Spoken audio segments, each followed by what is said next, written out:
सभी को यथा योग्य नमस्ते। मैं आचार्य सूर्य प्रकाश शास्त्री, विषय व्याकरण हिंदी संस्कृत, और प्रसंग है आज व्यंजन संधि जो है वो चलेगा। गत जो क्लिपों में हमने स्वर संधि के बारे में पढ़ा, क्योंकि स्वर संधि जो है स्वरों के परस्पर मेल से उनके जो अंदर विकार होता है और जो संधि बनती है उसे स्वर संधि। और अब जो है व्यंजन संधि किसे कहते हैं, पहला प्रश्न उत्पन्न होता है। तो दो व्यंजनों के परस्पर मेल से जो विकार उत्पन्न होता है और उससे जो संधि बनती है तो उसे व्यंजन संधि कहते हैं। व्यंजन संधियां कई प्रकार की होती है। तो सबसे पहले हम जो है वो संधि जो है वो चलाएंगे स्त्युत्तम संधि। पहली संधि का नाम है स्त्युत्तम संधि। तो स्त्युत्तम संधि में सूत्र आता है स्तो स्चु नास्चु। स्त्युत्तम संधि में सूत्र है स्तो स्चु नास्चु। इसका क्या अर्थ है? इसका अर्थ ये है, इसका अर्थ ये इस प्रकार से है कि स्तो का मतलब सा या ता तवर्ग से परे पहले या बाद में, स या चवर्ग कोई भी हो तो स को श्रा और तवर्ग को चवर्ग हो जाता है। यहाँ संक्षेप में बता दिया गया है कि जब स्तो के परे स्चु ना हो तो स्तो को स्चु हो जाता है। यानी कि स्तो का मतलब यादा सा है तो यादा सा, तो का मतलब तवर्ग है। तो तवर्ग मतलब ता था दा धा ना। तो स और ता था दा धा ना जो हलंत जो है, इनके आगे स्चूना मतलब कि स अदा, इनके हलंत और चवर्ग च छ ज झ ञ, जब ये परे हो तो स्तो के स्थान पर स्चु मतलब कि सा के स्थान पर शा, ता के स्थान पर चा, था के स्थान पर छा, और दा के स्थान पर जा, और धा के स्थान पर झा, और ना के स्थान पर अना न्या हो जाता है। अब उदाहरण के तौर पर नंबर 1 पहले है सत प्लस चित।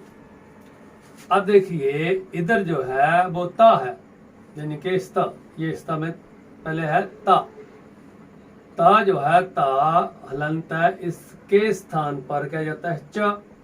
तो ये ता के स्थान पर च आ गया, ता को काट दिया और इसके स्थान पर च हलंत हुआ।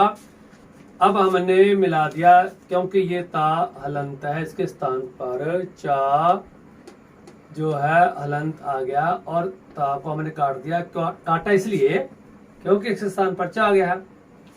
तो अब सत ता की जगह पर चा है तो सचित बन जाएगा, क्योंकि ये ता था, ता के स्थान पर चा बन गया, आधा चा बन गया, तो सचित ये शब्द बन गया।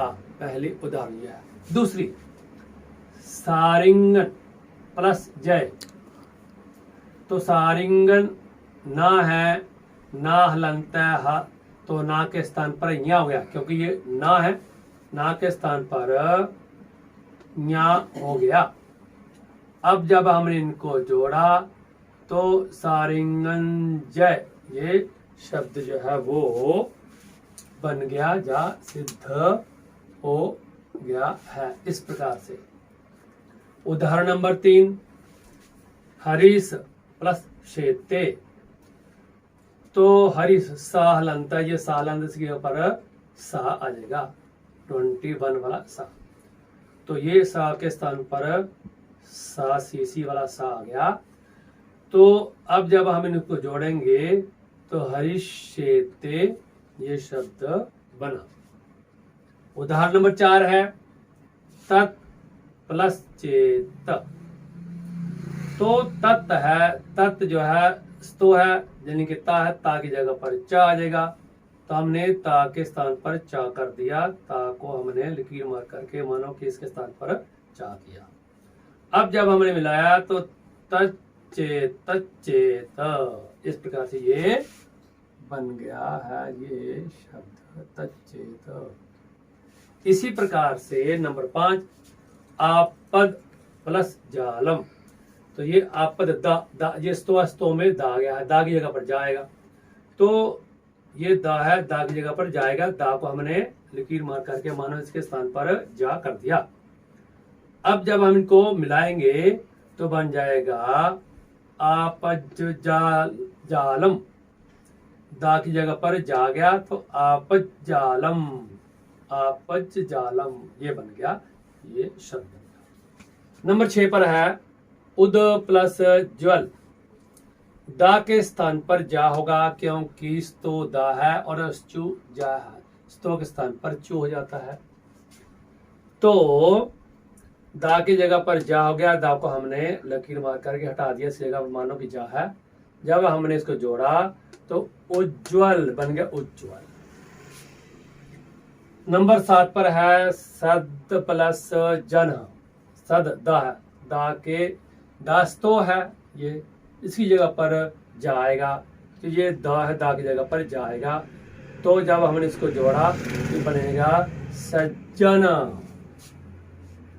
नंबर 8 पर है कस प्लस चित, तो ये सा के स्थान पर सा से सी वाला आएगा, तो इसलिए सा सर्ग वाले को हमने लकीर मार करके इसके स्थान पर सा सी सी वाला जो हमने हलंत कर दिया। जब हम इसको जोड़ेंगे शब्द को तो कश्चित, ये जो है शब्द निष्पन्न हो गया।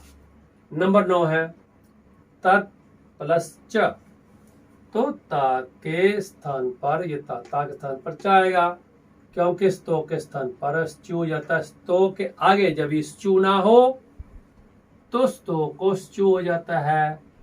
तो इस प्रकार से जो ता है ता के स्थान पर चा होगा। 9 में तत् प्लस चा, ता के स्थान पर चा हलंत हुआ। अब जब हमने जोड़ा तो बना तच्च, ये शब्द निष्पन्न हुआ। अब है नंबर 10 रामस प्लस चा, तो ये सा जो है स्तो है सा, इसके स्थान पर स्चू हो जाएगा तो 21 वाला सा आ जाएगा। तो जब 21 वाला सा आया हमने इसको जोड़ा तो बना रामश्च। इस प्रकार से ये च्युत्व संधि जो है वो हमने संपन्न की है, क्योंकि ये व्यंजन संधि का एक हिस्सा है। नंबर 1 है च्युत्व संधि जो ना, नंबर 1 ये संधि है। तो इस प्रकार से अब वो प्रश्न ये भी उत्पन्न होता है कि इसे च्युत्व संधि क्यों कहते हैं, क्योंकि जो स्तो वर्ण है, स्तो के वर्णों को हटा करके जब स्चू के वर्ण आ जाते हैं, जैसे एक मकान का किराएदार होता है उनके नाम पर ही नेम प्लेट होती है, जब दूसरा आता है तो उसकी नेम प्लेट को हटा करके जो अब रह रहा है उसकी नेम प्लेट लगा दी जाती है। ठीक इसी प्रकार के से जो स्तो वाले वर्ण है इनके स्थान पर यानी कि इनको हटा करके स्चू वाले वर्णों को लगा दिया जाएगा प्रकरण के अनुसार, इसलिए स्चू संधि हो गया तो इसका नाम च्युत्व संधि हो गया। इस प्रकार से मुझे उम्मीद है कि आप लोगों की ये समझ में अच्छी प्रकार से आ गया होगा। छठी क्लास से लेकर के 10वीं क्लास तक के विद्यार्थी और रीट वाले विद्यार्थी और लोक सेवा आयोग के विद्यार्थी जो एग्जाम देते हैं बड़ी कक्षाओं के लिए, उनके लिए बहुत ही उपयोगी ये संधि है। कृपया इसे अच्छी प्रकार से याद करें।